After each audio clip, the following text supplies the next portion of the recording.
As police confront protesters across the U.S., we can't do anything. Some are using a weapon that has potential to kill. The Taser. When those encounters have turned fatal, Reuters has found black people make up a disproportionate share of those who die. Get out of the road, man. Come on. Get out of the road, come on.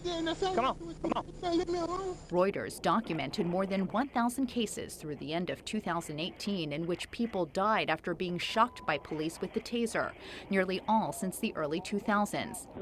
At least 32% of those who died were black, and at least 29% were white. What do we want? Justice! African Americans make up 14% of the U.S. population, and non-Hispanic whites 60%.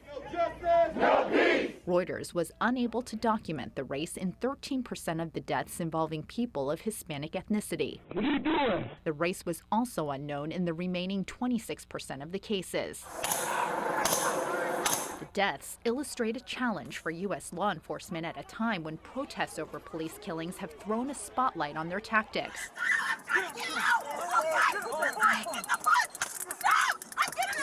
In this May 30th incident that went viral, 2 black college students were stunned with the Taser by Atlanta police officers. The students say they had gone out to get food when they got stuck in traffic due to protests over the death of George Floyd. Body cam video shows officers firing their tasers at the couple and dragging them out of the car. 4 of the officers have been fired. 2 have sued, seeking their jobs back.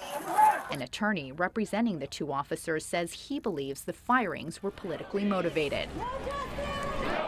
And as thousands marched in Washington, D.C. on June 6 to protest police violence, authorities in neighboring Virginia released video showing a white police officer repeatedly deploying a taser on a black man. Body cam video shows the officer firing the stun gun into the man's neck.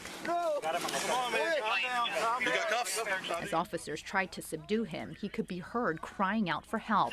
We're at Fordson. Fairfax County Police Chief Edwin Rossler condemned the officer's actions, saying the use of force was unacceptable. We have a problem in our profession. We do disproportionately use force in the African American community, and we need to understand why. Officer Tyler Timberlake, an 8-year veteran of the force, was charged with 3 counts of assault and battery. Anthony, give me your arm. He faces up to 3 years in prison if convicted. Timberlake's attorney says the officer thought the man he was subduing was someone else who had an extensive criminal record. No! While most people shocked by tasers do not die, Hey, come over here.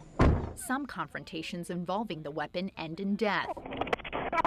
58-year-old Yuri Martin of Georgia was stunned repeatedly by Washington County Sheriff's deputies in July of 2017. Martin, who suffered from schizophrenia, was walking to visit relatives for his birthday when he stopped to ask a homeowner for a drink of water.